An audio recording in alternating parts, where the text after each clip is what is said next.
पुणे महाग होते, पण प्रश्न आहे का खरंच रिअल इस्टेटची हाईप आहे का इन्व्हेस्टरचा लोभ आहे का ब्लॅक मनीची खेळी आहे का खरंच हे शहर प्रगतीच्या दिशेने वाढत आहे का फुकटचा गाजाबाज आहे? हे सगळे खरंच कारण आहेत का पुण्याच्या महागाईचे? नाही. नवं फ्युचर घडते. Smart roads, metro, IT hubs आणि नवीन अपॉर्च्युनिटीज सुद्धा पुण्यामध्ये आहेत.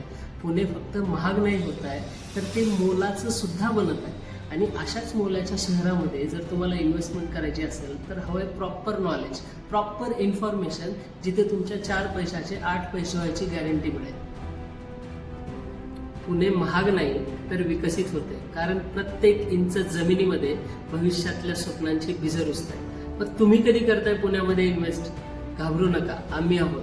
पुण्यामध्ये इन्व्हेस्ट करण्यासाठी आणि चांगले रिटर्न्स मिळवण्यासाठी नक्की संपर्क करा. धन्यवाद.